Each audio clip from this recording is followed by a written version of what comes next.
Hello, fellow teachers. It is my honor to present my research today, an exploration that sits at the intersection of history and psychology. My presentation is titled The Fall of the Ming Dynasty, a Psychological Autopsy. The year 1644 marks one of the most pivotal moments in Chinese history, the collapse of the Great Ming Dynasty.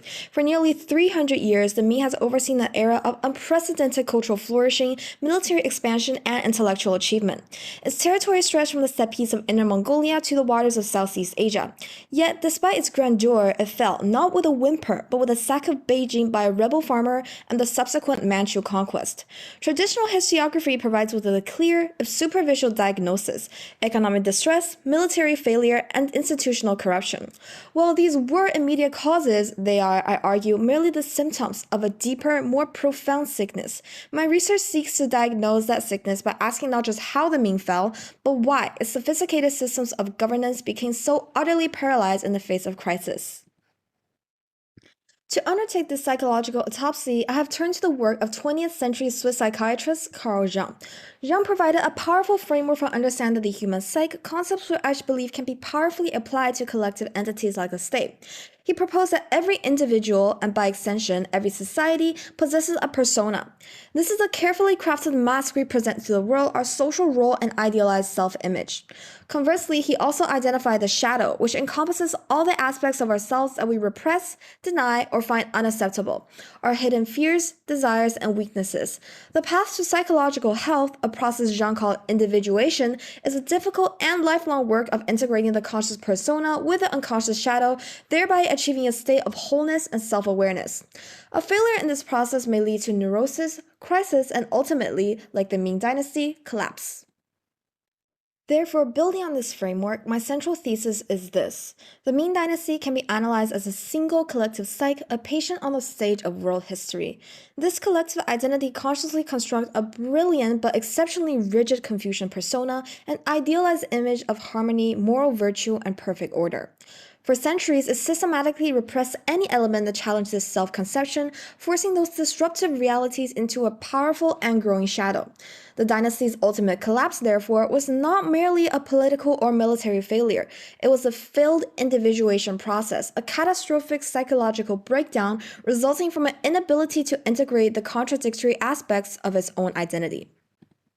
The construction of this Confucian persona was a deliberate and masterful project. It began with the Hongwu emperor who promulgated the Da Ming Lu, the Great Ming Legal Code, in 1397. This code was intended as more than just law. It was a psychological skeleton of the state, designed to enforce order and repress disruptive elements.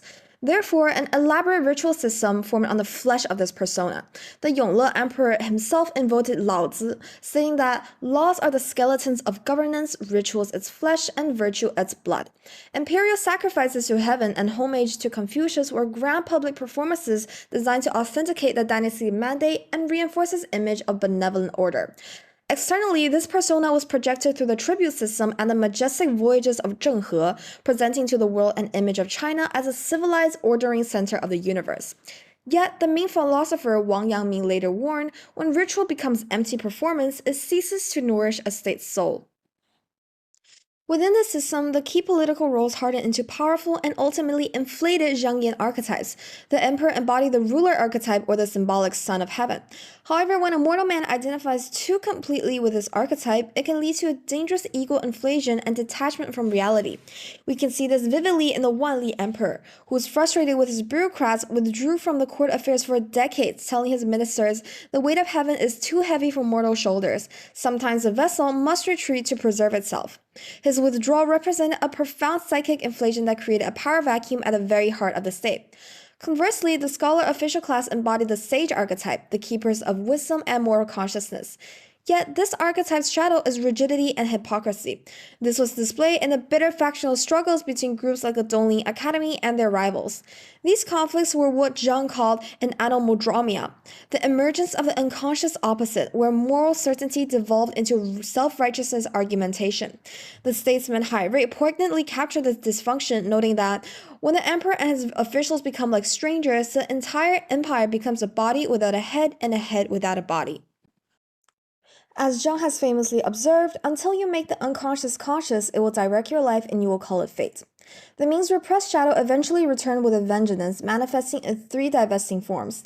Firstly, the eunuchs represented the shadow of an imperial power, clandestine, personal, and utterly unaccountable. Under weak emperors, eunuchs like Wei Zhongxian achieved dictatorial power using institutions like the Eastern Depot and eunuch-run secret police to torture and purge officials.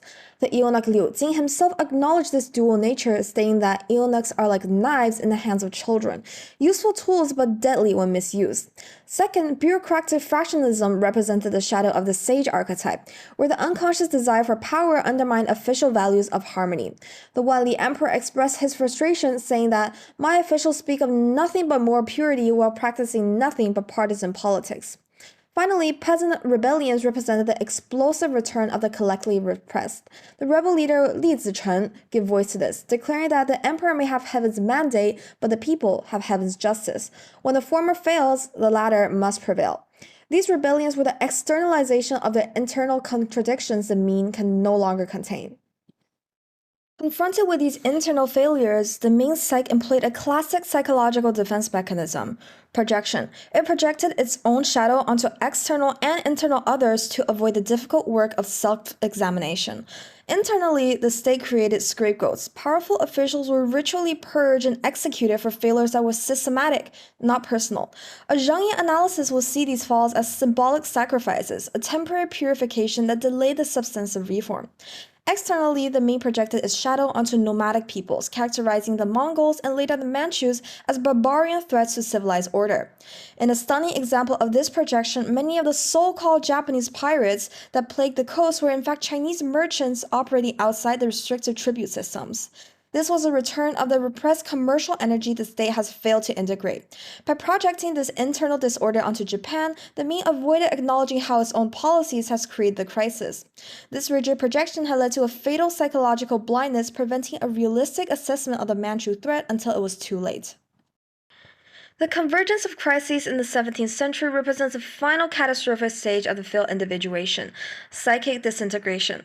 The Ming system can no longer hold its contradictions. Emperors like Jiajing pursued immortality through Taoist alchemy, a further flight from reality. The bureaucracy, inflated with its own moral superiority, engaged in empty talk while the state crumbled. The scholar Gao Panlong epitomized this inflation, declaring that our Dongling Academy represents the moral consciousness of the empire. Without our guidance, the court would descend into corruption. Meanwhile, the state's repression of the commercial shadow backfired completely. The vibrant silver economy that developed from New World trade created forces that the state cannot control, leading to economic chaos. This simultaneous pressures of peasant armies, Manchu inflation, and internal factionalism overwhelmed the Ming psychological ecosystem. The loyalist scholar Huang Zongxi later reflected that the empire did not collapse in a day. It collapsed over decades, through 1,000 small denials of reality. Each denial was a missed opportunity for shadow integration and a further step toward the final collapse in 1644. In conclusion, this Jungian analysis reveals the fall of the Ming was a profound psychological tragedy. It demonstrates how unconscious dynamics operating beneath political events can determine historical outcomes. The Ming story suggests that civilizations thrive not through perfect, rigid solutions, but through a culture's capacity to contain its contradictions, to engage in the ongoing work of collective individuation. This approach offers a new perspective for historical methodology, one that complements traditional analysis by examining psychological dimensions of change. Furthermore, the Ming's pattern, maintaining an inflated self-image while projecting its flaws onto others, finds disturbing parallels in our modern political world. Understanding these patterns is a form of cultural therapy. The Ming Dynasty's history is more than just a Chinese story. It is a human story, a timeless case study in the perennial challenge of balancing our conscious ideas with our unconscious realities.